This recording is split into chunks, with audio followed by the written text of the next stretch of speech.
大家晚安，我是陈燕莹，欢迎来到新闻大白话。接下来这一小时国内外大小事，要用您听得懂的话说给您听。现在介绍这一小时来宾，首先要介绍是耶鲁政治学博士郭正亮，大家平安，以及台大哲学系教授苑菊珍老师。燕莹好，各位观众朋友大家好。还有淡大战略所教授李大中老师。大家好。好，一开始要先带你来看到的是这个事件持续的在发展当中，就是我们昨天讲的黎巴嫩真主党的呼叫器突然爆炸。好，3000台突然爆炸，到底是什么样的一个场景？直接看画面。好，画面上你看到的呢，这个是在一个市集的市场里面，你看到当时大家都要买菜，买到一半，突然之间一个人，左边这一位戴帽子的男生，他的包包爆炸了，里面其实就是呼叫器。那这样子的一个画面呢，现在网络上非常的多，原因是因为这起事件到目前为止，所有3000台的呼叫器爆炸之外，也造成了大概有近3000人2800多人受伤，以及11个人死亡。好，人数持续在增加，我看到的呢也有这个包括了在后续有很多人是受到重伤，甚至在医院里面哀鸿遍野。到底为什么会有这样子的一个场景出现？现在说了，可能是因为呼叫器里面被埋了 PETN 炸药。什么是 PETN 炸药？好，基本上呢，它是一个化学性质蛮稳定的一种炸药，但是它的威力呢是黄色炸药的1.26倍。以前呢说80克可以炸飞机，现在它里面放了多少？放了10克，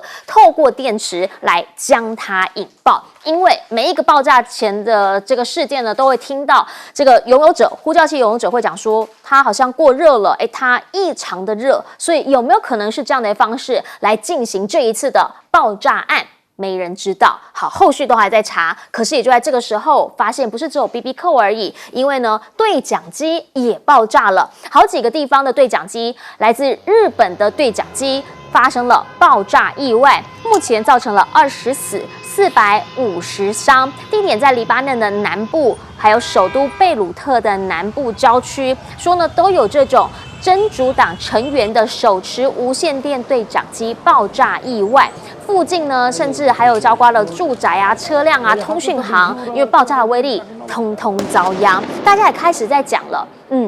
，BB 扣说是跟台湾公司有关，对讲机说是跟日本公司有关，有没有可能是真的专门挑跟美方、西方友好的地方制造物来进行策划呢？因为目前啦，我们也发现了这个金阿波罗他的这个所有这个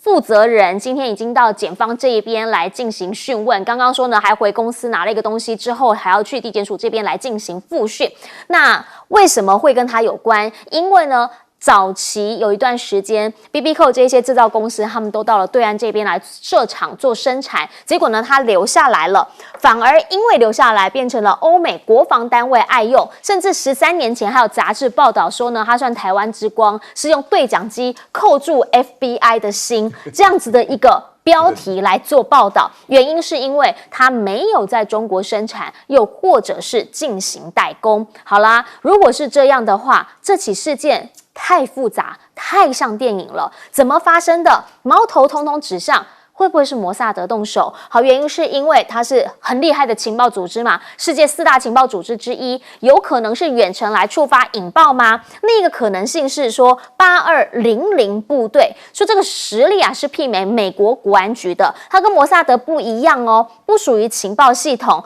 但是呢，它里面的人员都是精英。同时呢，他们现在讲到8200部队主要参与的是技术方面的，包括怎么样在呼叫器里头来设置这一些爆炸的材料等等。好，这一些都是在网络上面，特别是西方媒体，他们一一的在披露。因为呢，过往以色列这边，他虽然从来没有证实过一些，比如说伊朗离核心机瘫痪等等的事件，但是这一些都认为是跟以色列的情报，又或者这种情治单位是有关系的。而且也有一个可能性，也就是说呢，去年10月7号发生了以哈战争引爆冲突引爆之后，会不会就是从那个时候开始，那了解真主党这边可能他也会有所骚动，所以呢，开始进行一系列的策划，开始在利用匈牙利的空壳公司，然后呢变成金阿波罗的贴牌制造商，把货交给真主党。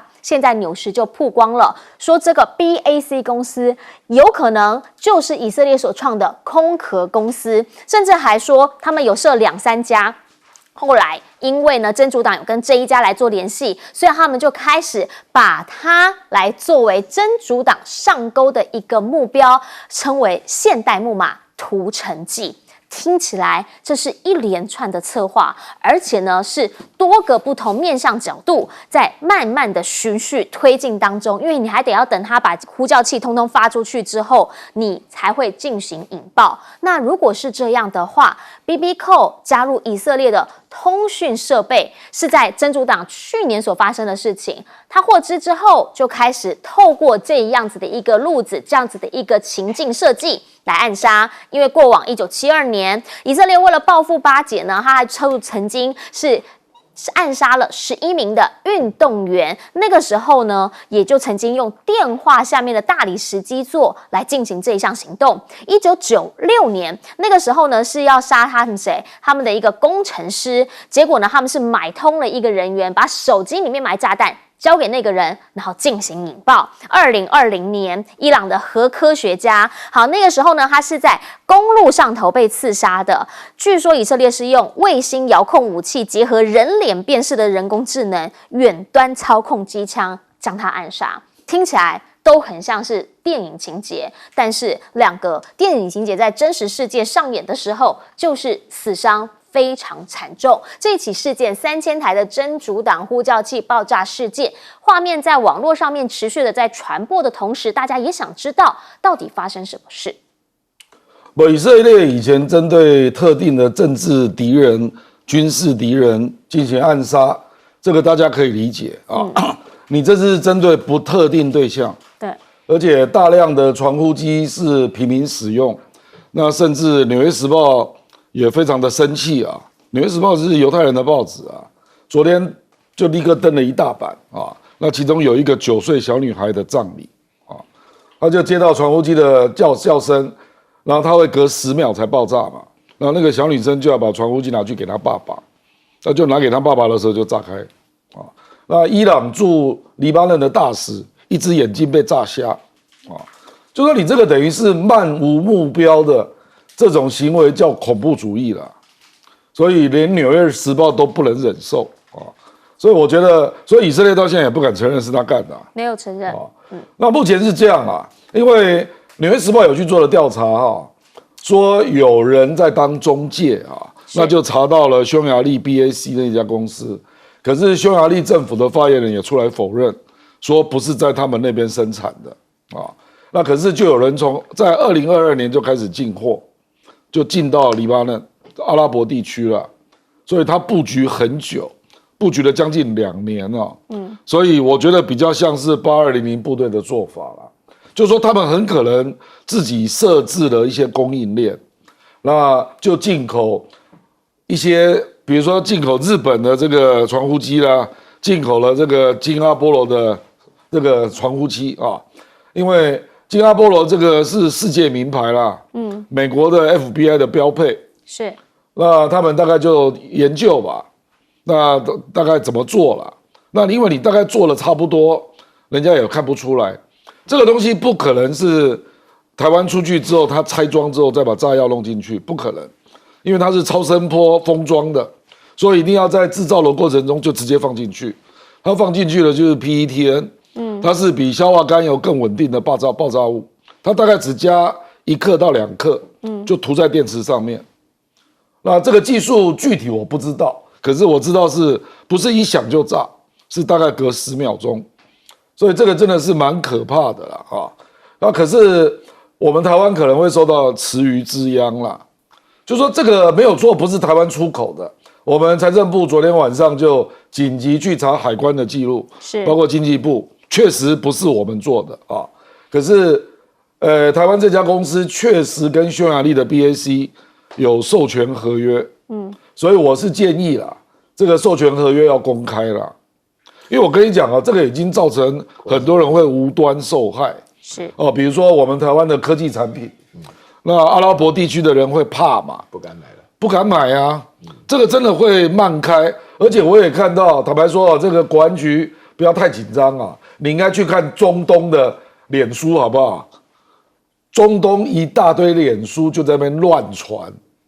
说台湾背后美国很容易介入啦。所以呢，我们现在最好去买那个全程制造，美国绝无可能制造介入的国家啦。那他们现在就相中大陆啊，比如说就有一些产品就转过去了。我讲的是订单啦，比如说我就听到什么耳麦啦、对讲机啦，一大堆啦啊。所以这个事情，台湾真的要用力做澄清啦。哦，就是这个事情对台湾真的有伤害，因为阿拉伯人不可能得到那么多讯息，因为金阿波罗这个品牌真的就是台湾的品牌，它是非常有名的品牌，所以他很容易误会嘛，就是说他看不出来是谁做的啊。可是我认为以色列的制造能力也是很强的啦，所以据了解是他们在海外设了3家公司啦，那匈牙利是其中一家，还有另外一家在挪威啦啊。那可是匈牙利也知道这种事情不能惹啊，所以他的政府也出来说这不是我们干的啊，所以现在就变成那个供应链查不出来，是啊，可是总是有货品嘛。那日本跟台湾都是受害者，因为你的品牌被人家贴白牌。被人家贴牌制造了，哦，所以我是说，被人家贴牌制造，我们就要用力做出澄清啊，要大声一点，我甚至认为要发比较重的文宣在阿拉伯地区，告诉穆斯林的朋友，就是台湾真的不是有介入了，完全没有介入。原因是因为在这次事件当中，其实大家也很担心台湾这个池鱼之殃啊，然后现在又传出的是日本的对讲机，那后续呢就讲说这个其实是布局已久啊，那变成台湾不要在这当中有角色嘛，大家是担心这件事，来请教岳老师。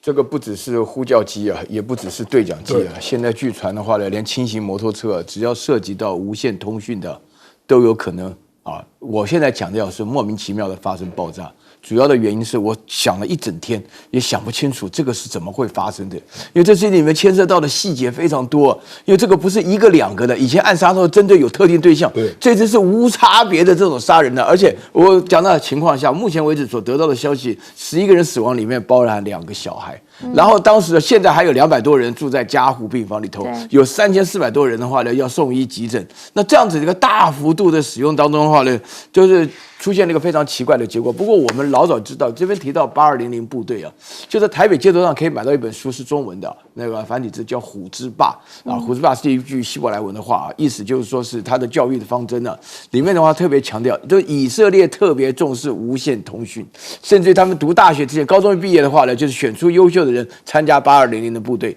啊，他们先服役，然后再读大学，然后他们在整个世界的无线通讯的帮助非常多。那里面当中会强调，就是说他们最鼓励他们的创意啊，所以以色列的暗杀是有名的。以色列啊，其实大家不要说是以色列喜欢指责人家恐怖主义，以色列的起源从这个最早先的时候，大家翻翻历史，以色列起源在这个巴勒斯坦地区就是靠恐怖主义起来，原来是打击英国人非常重要。所以然后呢，以色列本身在目前为止所做的行为，对于巴勒斯坦人绝不手软。但是这一次的话呢，它出现了几个事情，我觉得是非常值得特别提出来的。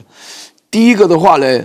它是从无差别的杀人啊，这个不是恐怖主义而已啊，这是每一个人心里都蒙上非常大的恐惧。昨天我看到新闻讲的话呢，那个真主党本身自己经过这一次事情以后啊，他都搞不清楚自己问题在哪，对于他们的士气啊，对于他们的心理状态，确实是有直接的影响。所以说，这个纳坦雅胡他很得意的讲说：“哎呦，我们马上就要来一招，就是让这个真主党啊以后不敢再攻击我们。”他主要讲的大概就是这个意思。然后第二个的话呢，我觉得这个事情太奇怪了啊，因为大家想到你就是那个金阿波罗说他只是卖了5000台到了这个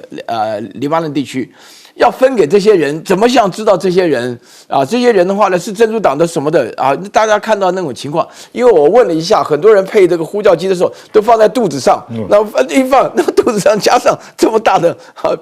PETN 的这种炸药。那肚子炸开了嘛。所以我们那天看到那个影片当中，那个人也就肚子上啪就倒在地上。所以我觉得说是他这个里面所产生的一个感觉放进去，我觉得一定要有内线哦。这个内线当中的话呢，不是说。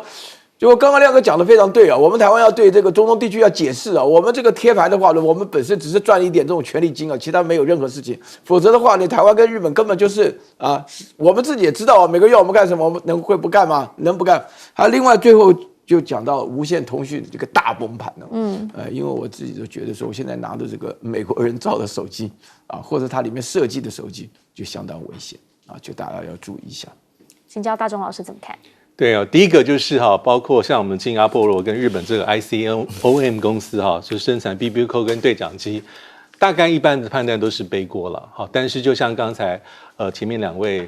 所说的，这个政府还是有责任因为避免影响到台湾的这些声誉，还有老百姓的一些商机，这还蛮关键。那第二点是因为通常以色列的一些做法，我们应该都非常熟悉，但他这次是并没有出来承认。可能永远也不会承认，但是所有根据国际媒体的报道都是剑指，大概就一种可能性，就是以色列莫萨德。但是以色列我们知道它的这个国家的历史啦，过去对于一些重大的一些他对他的国家的伤害，以色列做法就是很清楚报复，以牙还牙，以眼还眼，但是通常是比较有针对性，缩小打击，或是在目标的选取上还是比较符合比例原则。因为刚字卡上举了好多的例子，我们仔细回顾，1960年的确以色列的特工赴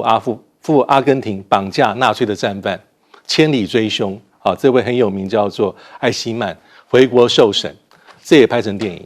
不过那时候大家觉得很合理，因为毕竟是你虽然可能违背当地的法律，但是你这个正当性是够的。1972年慕尼黑奥运，也是重大的这个死亡。9月5号凌晨有8位枪手，巴勒斯坦闯入，这个后来在整个营救的过程当中，其实是一个失败的营救，因为他有把这个绑架人质，也死伤非常惨重。最后以色列的这个追凶跟所谓的报复行动，其实不只是在巴黎。它是罗马、挪威、贝鲁特、塞浦路斯全球的追凶。这个在2005年也被拍成一部很有名的电影，叫做《慕尼黑》。但《慕尼黑》那部电影里面其实是有很多的一些反思跟省思在后面。那第三个就是大家记忆犹新在7月份才爆发的以色列的这个国安就是击杀哈马斯的政治局主席哈尼亚，而且地点是在德黑兰。德黑兰其实毫无面子无光，才刚举行总统就职，而且这位哈尼亚才见过伊朗的总统就被击杀，但击杀的方法众说纷纭，不知道，因为有人开始讲，根据这个伊朗最先的讲法，可能是无人机，第二个讲法是说可能是类似飞弹，很小型的进行击杀，第三种非常有可能是其实是伊朗被渗透。在3个旅馆的房间里面装爆炸装置，然后经由一些人引进去哈尼亚。但是重点是什么？伊朗应该是被渗透，因为之后他抓了大概20多个人，从高阶的国安人士、情报人士、警察到旅馆的员工。那这一次其实应该很清楚这个真主党里面，不管是被骗也好，就是总之他内部是出了问题，因为他可能认为说用 BBQ 用对讲机比较低阶是可以躲避西方包括美国跟莫萨德的一个追踪，想不到以色列，我觉得它是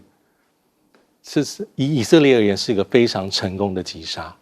但是就像刚才说，就算分3000到5000个 BBQ 到真主党的高层，但是你真正击杀对象可能是他的家人，或是路人，所以这一点其实以色列还是会受到国际间很多的质疑。是，其实呢，在战事上头，除了说中东这一边的一些战事之外，欧洲这场战事持续的在进行，这个是俄乌战争。俄乌战争的下，红军城你看真的是近在咫尺了。好，原因是因为旁边的乌克兰斯克距离红军城呢其实不远，所以现在这边已经变成一个很重要的两军短兵相接的地点。好，在这边呢说已经被俄军给插旗占领了，所以呢泽伦斯基再一次的说，拜托吧，开放远程攻击导弹吧。俄军的战术术是什么？它其实呢，就是因为这个南边它就是一个万人城，这个的北边呢也是一个万人城，它是要把这边给攻下来之后，它就顺势的再往旁边给推进出去。两军之间的下重武器通通出笼了。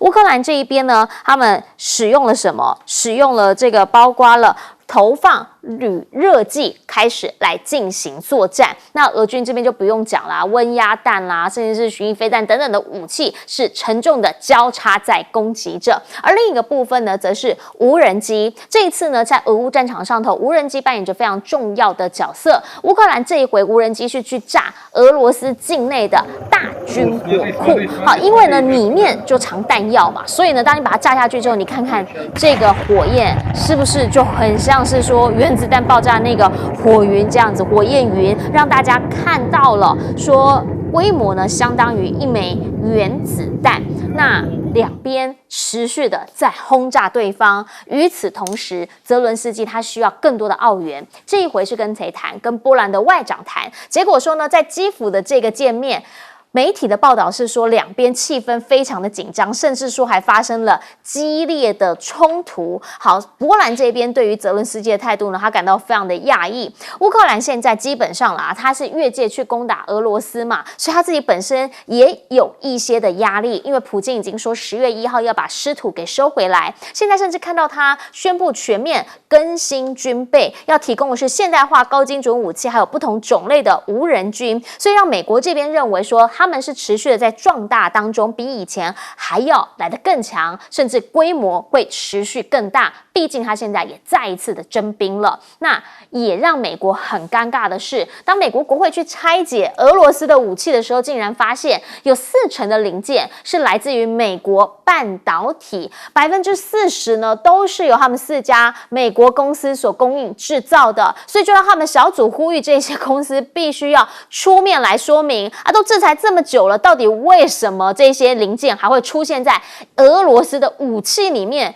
百思不得其解啊！对于俄罗斯而言，现在当然还是得要做他们该做的事情，包括最近的军演。中俄双方呢，现在不只是海军联合演习而已，他们的海警现在也第一次的来进行编队。9月21号要在北太平洋这边进行联合巡逻，甚至美国媒体报道了说，北约啊就担心中俄会合起来，所以他们积极的在北极建立一着空中行动联合中心，开始有这样一个想法。然后呢，试验的是什么？是 MQ9 收割机，还有全球鹰无人机，希望可以提高这一边的一个态势感知能力。简单来说，这边一定要好好的 monitor， 不能够让中俄往北这里走太远。开玩笑，北极一跨过去啊，不就是美国了？太近太近了。请教亮哥要怎么样来看？原因是因为这场战争看起来，如果说他能够拿下乌克兰斯克，那是不是真的距离红军城就是不远了？我那个方向不一样，乌克兰斯克在下面这边一点点，那红军城第3道防线已经被打破了，对，所以还在进逼啦，因为它是战略据点嘛，有4条公路、1条铁路经过，所以它有很多防御工事啦，所以是激烈的战争啦，那我估计也要死伤很多人，那目前是这样啦，就是乌克兰大概可以从英国那边拿到暴风影这个比较长程的炸弹，这个 Storm Cloud 啊，可是坦白说了，这个也没有办法逆转全局了，因为你了不起就是炸碉堡、炸弹药库、炸指挥中心，可是逼近的地面作战的军队，那已经已经是50公里以内了啦，你长程炸弹能发挥什么作用？所以基本上，包括欧洲跟美国的军事专家，没有人乐观啊。是啊，那重点是这个仗会不会再往外扩啦？啊，因为现在有一些不太妙的讯息啦。一个就是白俄罗斯也在动。哦，对。白俄罗斯大概动员了，可能有将近1万多部队，因为它就在基辅的上面。那会不会俄罗斯要搞大的啊？就是说红军城打下来，然后要结合扎波罗热一起往那个德涅伯河那边打。那这个就很麻烦了。就德涅伯河右边这个最大的城市也攻击，那白俄罗斯那边也看着要动。那这个乌克兰就会变成两边都要同时打仗啊。而且库斯克普京已经下了死命令了，说10月1号要把乌军赶出去。是，那我认为他也不会只有赶出去了，可能也会进入乌克兰境内。那甚至把那个乌克兰在苏甲对面那个苏梅都给占领了。就是往下再压一点。对，所以就是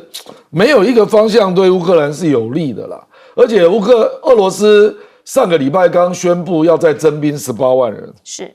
看起来他的财政都没有问题，所以他要继续征兵，因为这个都要花钱啦。然后你看他好像还有很多余力啊，还在跟太平洋在跟中国做演习啊，持续军援嘛啊。那所以坦白说了，真的俄罗斯的整体的国力啦，包括兵力，还有这个财政能力，还有经济的结构，还有军武的本身的实力，都超过乌克兰啊，而且有相当大的距离。事实上，这个战争如果不是北约介入啊，实际上早就结束了啦。可是现在的重点就是北约越来越意兴阑珊，所以乌克兰当然撑不住嘛。你可以看到美国他那个陆军战术导弹 ATACMS 他就拒绝提供啊，说你不能够打俄罗斯境内，因为他不知道这个大毛被惹毛了会发生什么事啊。那大毛目前看起来，我觉得他情绪是很激昂他觉得北约支持乌克兰打我俄罗斯境内，你们等于是破坏所有的默契，所以接下来我会怎么打回去啊？我的底线我不告诉你，这样，所以大家心里都怕怕了。是这样。好，其实呢，在普京他先前也讲了，这个已经过了所谓外交能够谈的时刻了啦。现在基本上，我们就是来见真章。那也想请教一下大中老师，你怎么样来看？原因是因为特别是呢，像刚刚亮哥提到了。白俄也在动，基本上呢，波兰这边也很紧张。为什么？白俄距离他也不是太远嘛，所以呢，他也担心这个战事如果再扩大的话，是不是对他也会造成影响？那在这个节骨眼也看到泽伦斯基跟波兰的外长吵得不可开交。对，因为这个乌克兰恐惧症一直是泽伦斯基最害怕的地方啊。从战争打到现在，大家很清楚，乌克兰能够挺到现在啊，当然除了他自己比外界想的能打。有抵抗的意志之外，其实就是靠国际社会的支持。那国际社会最后面最重要的就是美国为主的，包括北约，还有像一些欧盟的国家。但是我们也知道说，如果战争持续推进下去的话，其实对西方主要大国的领袖还有他的民意都是重要考验。那除了波兰之外，我们也注意到，其实德国总理肖兹在几天前接受专访的时候，他的打法就是耐人寻味。因为过去肖兹当然他对俄乌战争有一定的看法。但是因为必须要有这个道德高地，所以他的回答都是说，这场战争的结束要由泽伦斯基做决定，意思是只要他抵抗到底，我们应该要对他支持。而且他还说，普丁没有意愿要谈判桌，大家死了心。但他最近的讲法是说，应该要赶快的寻求结束的可能性。第二点，我觉得最关键，他说下一次的这个所谓的和平会议应该要让俄罗斯参加。这一点明显跟6月份的这个气氛大不相同，因为6月份在这个瑞士所举行的和平峰会，我们知道，这个普丁是排拒在外的，是因为普丁被排拒在外，所以像中国大陆跟巴西的看法就不同。那北京最后是拒绝参加，抵制参加，这是一点。那第二点是目前的战争的形势，我觉得也是到了关键的地带，因为刚才讲了2个重要的武器系统，暴风之影。是空对地的巡弋飞弹，第二是美国陆军的弹道飞弹系统。那这2个系统其实美国已经拨交，但是美国给了还是很严重的一个严格的使用的限制。就是说你到目前为止你只能打击乌克兰境内的范围，这里面包括克里米亚使用过，也包括俄罗斯所占领的乌东地区的这个4个州，乌克兰都使用过。但是你要再进一步，美国到现在绿灯没有开，连黄灯都没有。为什么这样说？因为几天前英国首相施凯尔不是到了美国，一开始媒体是有铺陈说要解禁了，就最后大家好惊讶，他们说延后这个决定的因为还没有共识。其实应该是说英国是认为可以的，暴风之影可以让乌克兰使用，开禁。可以打击俄罗斯境内目标，但是美国看法是说，我这个陆军弹道飞弹系统射程320公里的，我还没有让你准，所以这样状况之下，英国就有旗舰地方在这边。那最后我还蛮赞成，就是说，因为暴风之影跟陆军弹道飞弹系统能不能使用到俄罗斯境内，的确在战术上是重要的，但是可能我们要靠单一的武器系统去扭转整个战局，还是难度非常高。那乌克兰目前希望的就是要有扭转战局的机会，所以他一直向美国游说。但为什么拜登到现在还考虑很多呢？因为我觉得重点就是因为普丁的讲话，我们听过他威胁太多次了，这2年多，但没有人能够确保说哪一次是不是真的，哪一天就真的成狼来了。还是永远都是虚张声势，因为这次普丁的讲法，他讲得很直接。他说这种系统的武器操作，重点是有没有北约人员。他说假设是这个操作这个系统，他认为乌克兰一定会有北约的人员在实际做操作。如果这样的话，他说这就是北约跟俄罗斯直接的对抗。我觉得拜登是看到了这一点，所以他这个决定就是让子弹再飞一回。他说留待9月底，因为联合国大会现在很多国家领袖在纽约在做讨论，由此可见，拜登我觉得他的援助乌克兰其实也并不是毫无上限，他有他的拿捏，他有他的底线，在这样的状况之下，他可以支持乌克兰，但超越那条线，拜登还是非常的审慎考量到美国跟整体的区域利益。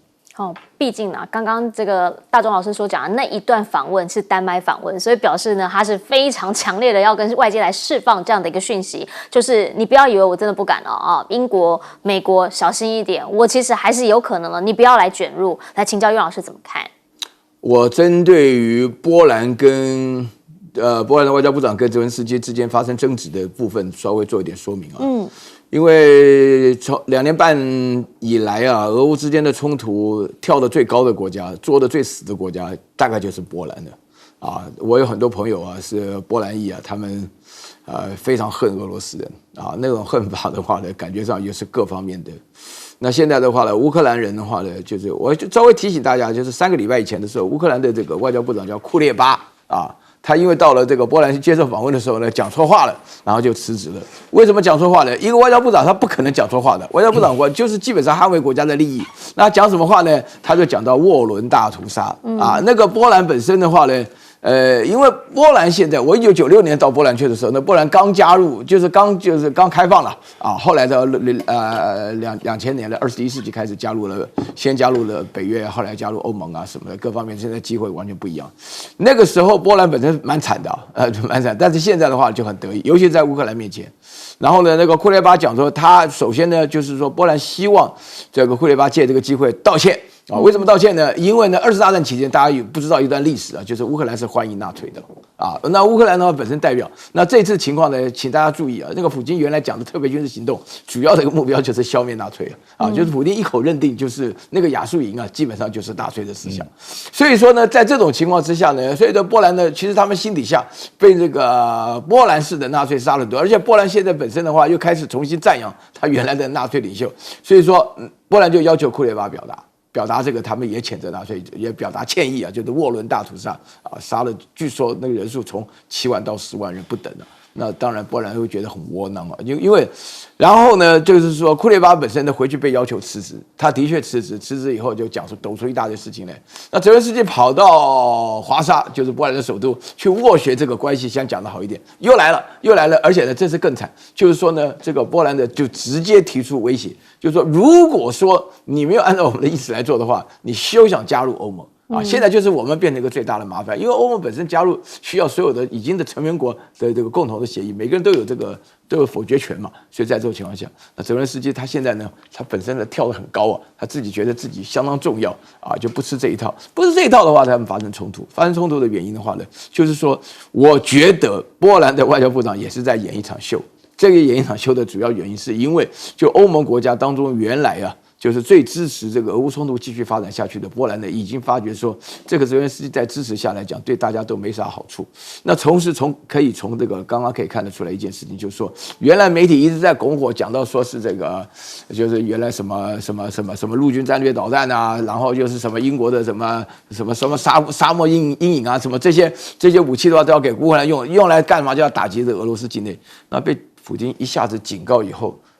这个我特别注意了一下，就是说原来我觉得说是板上钉钉的事情，然后由拜登亲自发言，拜登现在都不做事了，针对这个事情要亲自发言说我们没有这个意思我们也为什么呢？因为我觉得美国自己内部的麻烦够多了中东的问题经济的问题选举的问题。那现在的话呢，他把这个战事扩大。那当然了，普京我觉得目前为止他有个最大的好处，这2年半的仗打下来，俄罗斯的经济其实是成长的，这是大家没想到的大家没想到俄罗斯这么拉垮，也没有想到俄罗斯的经济会搞得这么好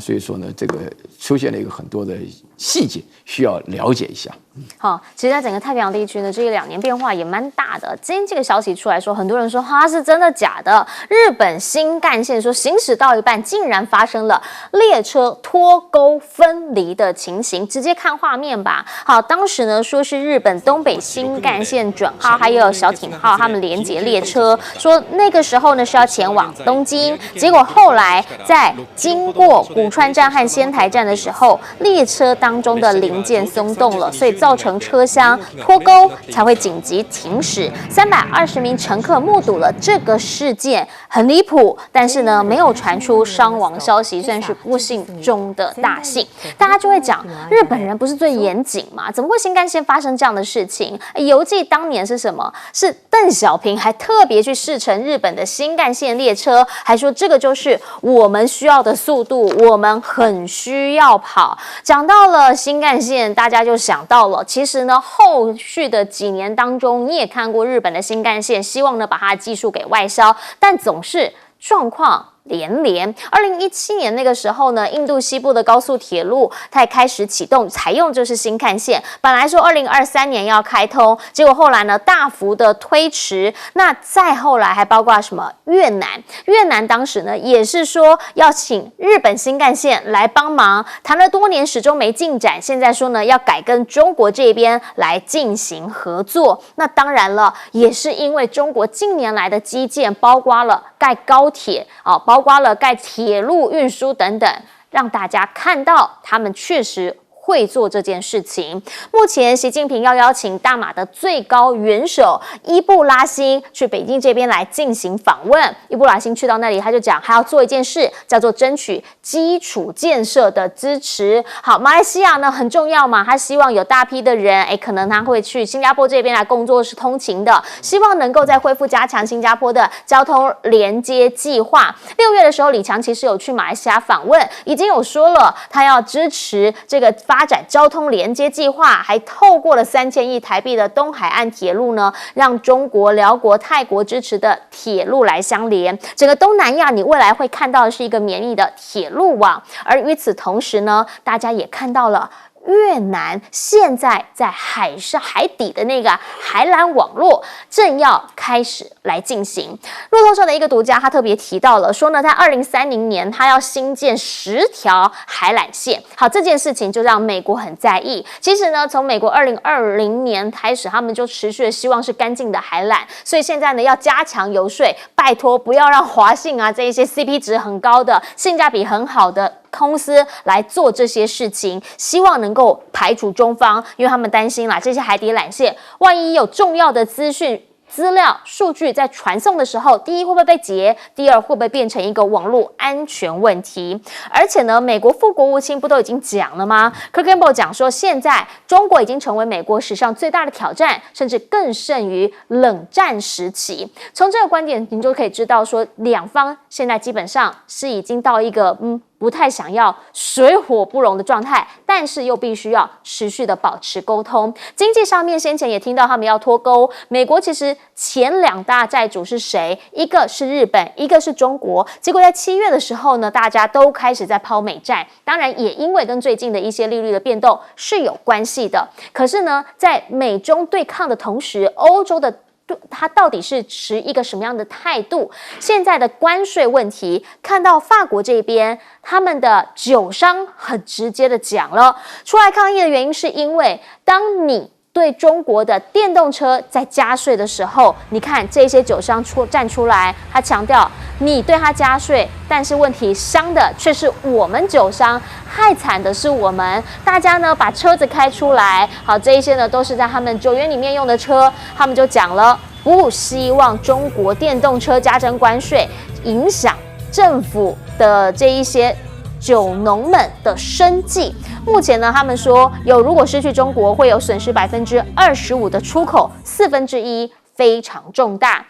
电动车在9月27号，美方这边呢要开始来加征更高的关税。可是福特的 CEO 在这个节骨眼上告诉大家，其实中国电动车企业呢正以光速在前进。他是去了中国之后才知道，我们已经落后了。甚至业内人士的讲法是说呢，借由加征关税要打压中国的新能源，应该只是一厢情愿，反而会让他们进展得更快。请教一下亮哥，怎么样来看？好，这个呢算是 G2 之间2大强权的对抗。可是与此同时，我们也看到以前很厉害的新干线，怎么会出这么大的包？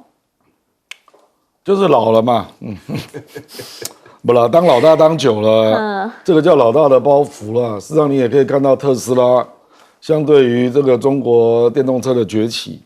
还有苹果面对各种手机的崛起。这个逻辑都一样的啦，还有美国的航母，美国航母都是30-40年的产品呢，对不对？所以它的雷达系统、攻击系统都不是最新的嘛。我觉得有一个根本的原因啊，就是因为一个这种大的海外的标案，它不是只有技术标啦，因为坦白讲，在东南亚的国家，它也不会要求最高速度啦，所以事实上还有财务的问题啦。那这个就牵涉到体制的问题，因为中国的银行都是国营啊，他会配合外交目的，说这个我一定要拿下来。那不管有增加多少意外，我要维持到底。那日本哪有办法这样做啊？不可能。比如说最明显的就是印度跟越南的高铁标案，都是日本得标啊，结果现在都没有盖啊。那日本就是非常火大嘛，就是这2个地方常常出现问题啊。比如说居民抗议啊，土地征收啊，那很多成本新增，然后2个政府都不愿意付啊，说你那个承包商你要付啊，这种问题中国大陆在第3世界难道没碰过吗？他都把它吃下来了，这个就是体制不同嘛。你新干线哪有办法这样经营？你有那个银行的融资可以融资你30年、50年这样来支撑你嘛？所以我觉得有一些问题，我注意去比较，为什么现在在东南亚高铁的部分几乎都没有听到新干线呢？对，因为日本越来越怕，就怕一些不负责任的东南亚的实际的状况，怕被骗，让它的成本变高嘛。越南就是最明显的，日本在那边花很多钱呢，那他现在算一算，大概要盖到2040年，就是从河内到胡志明啊。所以中国大陆事实上也不敢接河内到胡志明这一段，他就说那河内以北那个货运铁路我先接啊，那就是要先串一下嘛那我觉得中国大陆现在目前在东南亚大概已经慢慢的十拿九稳了，以前都有一些争议，现在都没有了。你雅万铁路印尼也通车，老挝铁路也通车，那马来西亚、泰国曼谷都谈定了。那最后一段就吉隆坡到新加坡，这本来也是跟新干线的竞争啊，现在新干线也没有听到了，所以我觉得这个就是整个这样，你就看到2个体制的不同啊，这个如果没有结合国家的融资体系，真的是没有办法了，所以那至于那个你说越南、美国去游说他说你不要去用中国的海缆的技术啊，那中国的海缆技术做的最好的也是华为，那越南现在的铁路也是要用中国的中车嘛，那中车一定跟华为是结合在一起的啦，所以我跟你讲越南会很难为啦，他不可能全部接受美国的方案啦。好，我们先进广告，广告回来继续请嘉宾点评。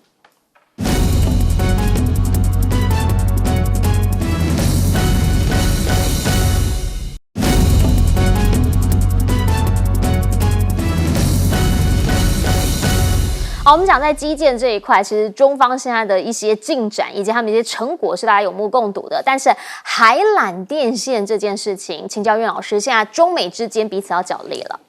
我觉得海缆电线这种问题的话呢，首先必须要强调，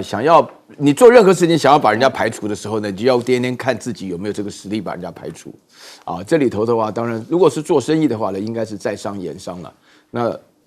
我觉得说是就基建来讲的话，如果把海缆电线也当成基建的话呢，我觉得算是一个发展的比较早。因为大陆的基建的话呢，就刚刚提到高铁的时候，亮哥讲说是比较新比较好嘛。我自己在2018年的时候的1月份啊，零下35度，从沈阳坐到哈尔滨啊，沿线3个钟头，每一个车速每小时300公里啊，350公里啊，应该说是就是到了，大家可以了解。我一直在鼓励大家应该去做一做，就会了解什么叫做发达的一个基建高速铁路哈。那这边，但是我想强调一下，为什么马来西亚跟中国的关系变得很好？大家有没有注意到，马来西亚是回教国家？马来西亚现在总理安华的时候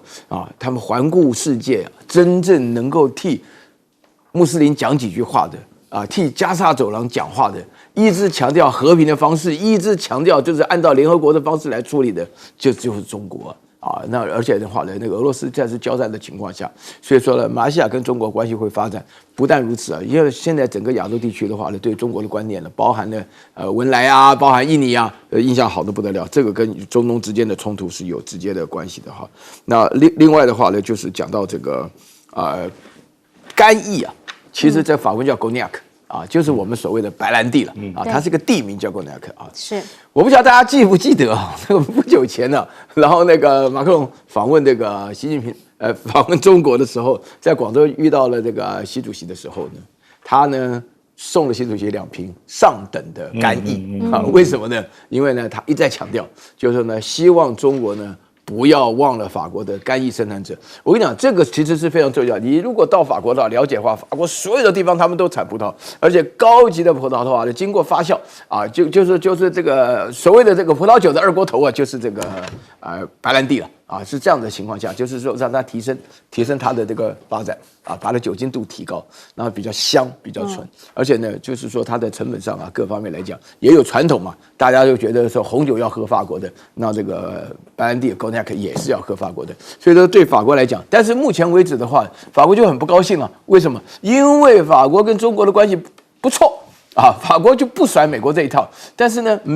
欧盟当中要听美国人讲话的话，就是听谁的呢？就是要听这个像德国什么的，他们美国是9月27号要对这个中国的新能源车要抽100%的关税，但是时间上来讲，而且进口的量不大，但是欧洲真正的需求，像比如说德国的话，德国的 Volkswagen 他们就是福斯他们本身也在中国做了大量的投资，所以在这种情况之下，我觉得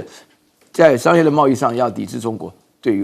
欧洲来讲的压力非常大所以说是这种情况。好，我们先进广告，等广告回来，我们要请大钟老师帮我们做总结。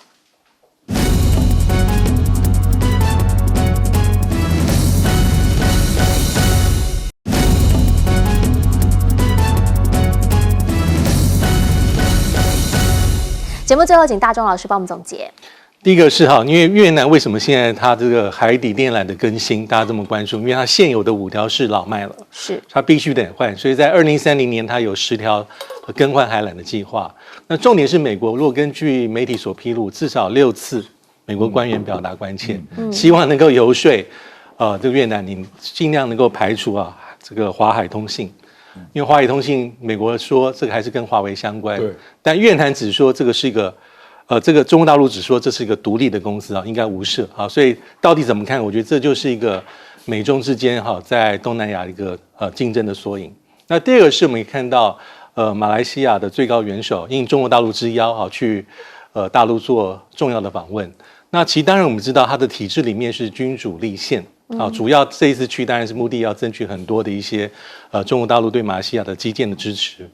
他可能在真正的在国防外交上的权力没有我们想象那么大，但是如果按照安华首相的政策，这几年其实非常清楚，他还蛮看重中国大陆。他讲了不止一次，马来西亚会保持政策上的中立，绝对不会在这个任何一方美中竞争之间屈从任何一方的压力。他表态很清楚，而且他还说他要加入马来西亚要加入金砖国家，这就是一个重大的一个政策的宣示。